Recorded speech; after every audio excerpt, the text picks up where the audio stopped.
What is going on, Miami Heat Talk fans? It is your boy Ernest, and I am back with another Miami Heat Talk video. You see the high energy, you see the happiness, you see the excitement. That is because last night, ladies and gentlemen, our Miami Heat took game one from the Boston Celtics, stealing home court yet again in these playoffs. Miami Heat 123, Boston Celtics 116. Incredible game from the Miami Heat players, you guys. Let's go ahead and talk about it a little bit. Now, before I get there, you guys, do me a favor, hit the like button, subscribe if you haven't subscribed to the channel already, help your boy out and grow this following, and off we go on another Miami Heat Talk adventure. So, player of the game has obviously got to go to the man whose jersey I'm rocking right here. Jimmy Butler, a.k.a. HIMMY. 35 points, 5 rebounds, 7 assists, 6 steals. The first Miami Heat player in franchise history to get 35 points and 5 steals or more. Jimmy Butler is showing yet again that he is not just a good player, he's not even a great player. He's elite. He is definitely top 10 in the NBA and definitely top 3 in the playoffs. If not, Jimmy Butler is the very best NBA playoffs player. He shows you time and time again, averaging 32 points in the 2023 playoffs, something he's never done before.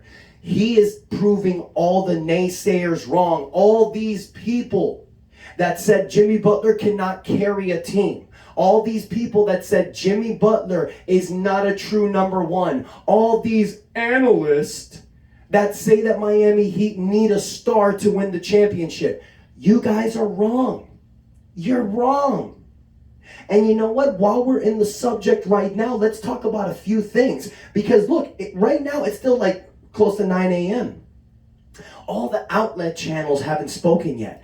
I want to see Undisputed. I want to see First Take. I want to see First Things First. I want to see all these channels, and I want to see what they have to say now.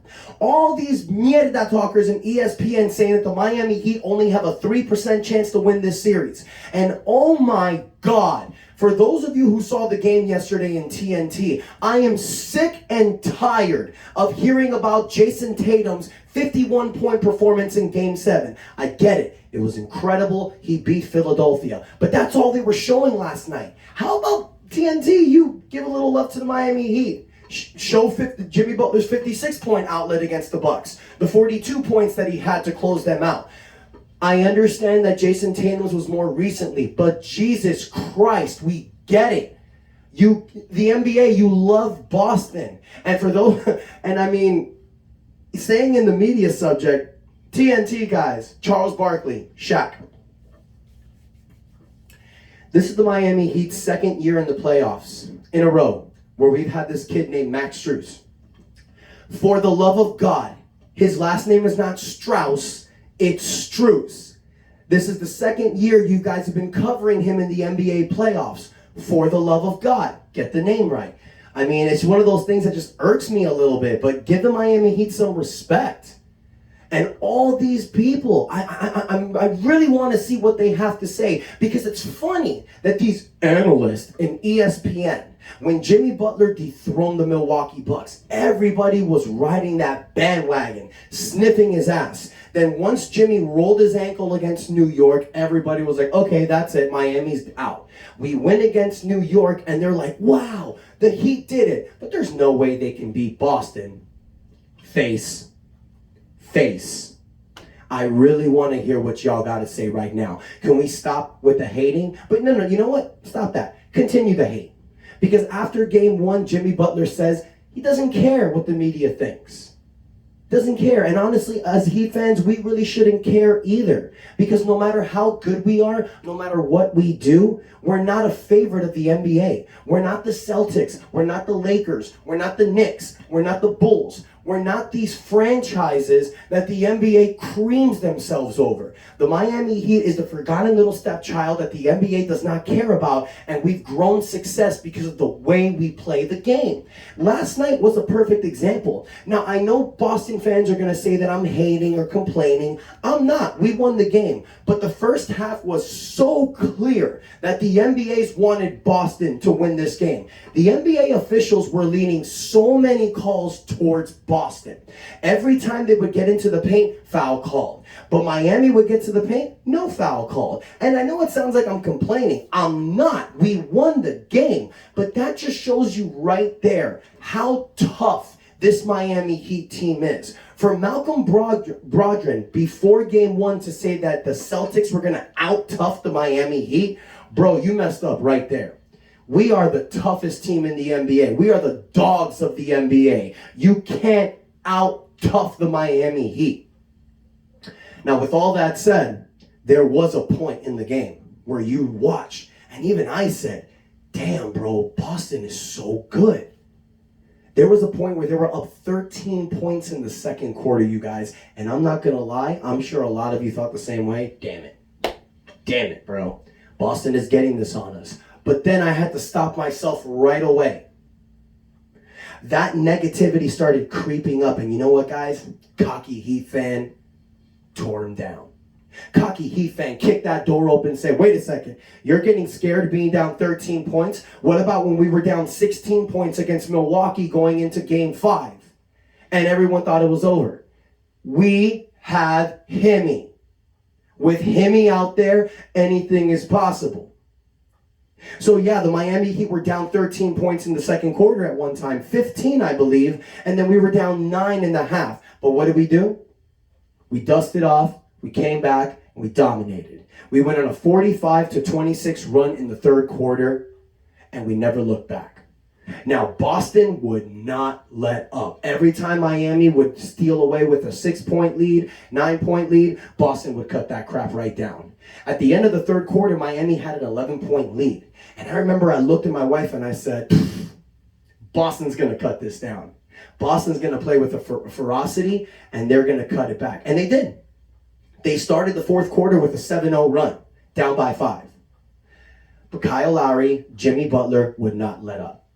Would not let up. And I got to say, you do see what I talked about the other day about the coaching. There was a point in the third quarter where Joe Mazzulla was talking to the team and he was so frustrated, he slammed his dry eraser board and walked away from the team. Then came back, drew up a play, and then tried motivating the guys. That's terrible coaching right there, bro. Now, I get it. He's in his mid-30s. He's a young coach, but you're in the Eastern Conference Finals. You can't do stuff like that because you're going to get in your team's head. And I think it clearly did. I think Joe Mazzulla switched the momentum for the Miami Heat. Because when your players feel like your coach is starting to lose confidence in you, you start losing confidence in yourself.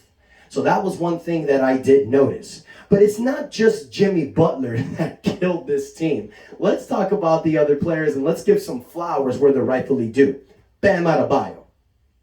The dude that I challenged, the dude that I said we need 20 and 10 from you, damn near gave us that. 20 points on 37 minutes, 8 rebounds, 5 assists, and crashing those boards in the fourth quarter. Robert Williams was killing them in the first half, but Bam stepped up in the second. Then you had 4 Miami Heat players. All the guys that I said in any given night can be your number 2. Kyle Lowry, Gabe Vincent, Max Strus, Caleb Martin, all of them with 15 points. Kevin Love, 8 points, 6 rebounds. Everybody stepped up. Now, unfortunately, we got 9 minutes from Cody Zeller, 7 minutes from Duncan Robinson, scoreless. Cody Zeller making 2 huge mistakes on the offensive end. I'm a fan of Cody Zeller. I love that he goes out there for 10 to 15 minutes. He's a big body. He can rebound. He got you 3 boards last night. He can score occasionally. And then the hustle plays that he does, setting screens, just being that big presence is great. But those mistakes on the offensive end that he makes can cost us. So this is something that Spoelstra really needs to look into. Because I don't know if moving forward, if going with Cody Zeller is the best case. Maybe you bring your roster down to 8. Maybe switch the rotation between Bam, Kevin Love, and Caleb Martin. Now look, I think having Cody Zeller out there for 8 to 10 minutes still works. Yesterday was not a great one for him, but you never know. Sometimes he can come out for 10 minutes, give you 8 points, 5 rebounds. So with Cody Zeller, it's going to be up and down. We don't truly have a backup center. Cody Zeller is what we have right now, and we have to live with it. Now, Duncan Robinson, 7 minutes, no points. I don't like that. Even if you're out there for 5 to 10 minutes, bro, get some threes. Get some threes out there, man. That's what we need from you. That's what you get paid for. But everyone else stepped up. You had 7 players that gave you very productive minutes. And that is what this Miami Heat team is all about, you guys. Is that no matter who we play, no matter what the situation is, if we have HIMMY Butler out there, and if we have our guys stepping up like this, nobody can stop us. Not Boston, not LA, not even Denver. I am confident in this Miami Heat team because we are playing with a ferociousness that no other team is playing with. We are playing with a collectiveness that no one else is playing with. And confidently, you see it in these guys. They know they can win every game.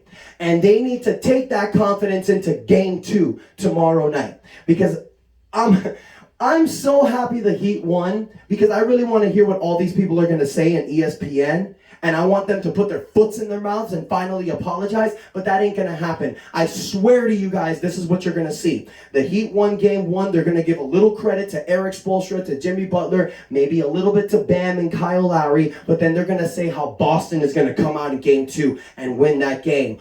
For the love of God, I pray and hope that the Heat also steal game 2. Now, I'll be honest with you guys. I think there's probably a 90% chance that Boston wins game 2. They're a great team. You can't just sweep a team like Boston. Jason Tatum, Jaylen Brown, Marcus Smart playing this point guard way that he stepped up with. They got too many dogs to sweep a team like this. But if you go out there in Boston, play with the same momentum, take advantage of the confidence, take advantage of the fact that you smacked the shit out of them yesterday. And if Miami Heat can steal game 2, I want to hear what Stephen A, Shaq, Charles, all these guys would say. I would love it. So tomorrow night, you guys, is the biggest crucial game for the Miami Heat. And here's why. You lose that game, it goes right back to a series. That's not what you want. You want to crush their confidence. You want to win game 2. So now you got 2 more games back in Miami. And I'm not going to say if the Heat win game 2, the series is over. But damn, would it be bad for Boston. I'm excited, you guys. I'm ready for tomorrow night. I hope the guys get a great rest tonight. Get ready for tomorrow. Tomorrow is a super important game. We need to come out there. We need to crush their confidence. We need to take advantage of this series and go where we truly deserve. And that is the NBA Finals. And do exactly what we should do. And that's put another year on that banner. We've been talking about it for years, you guys. I'm ready. I'm excited. I'm pumped. I know this Miami Heat can do it. I'm the Miami Heat fan. I'm the leader of the Miami Heat Talk Nation. I'm the voice of the voices for the Miami Heat. And together we will unite, we will stand, and our positivity will flow through these players, and the Miami Heat will defeat the Boston Celtics. Damn it, I'm pumped. I'm feeling it. Let me know what you guys think in the comments. How excited are you? How happy are you? How did you feel when we took game 1? Let me know in the comments. And guys, please hit the like button. Please subscribe. Help your boy outgrow this channel because our Miami Heat platform can be on a bigger stage and be sharing with everyone in the state of Florida and even the world. Thank you guys so much for the love and support. I'll be here with more videos. I love y'all. Have a great day. And that's enough said. Let's go Heat.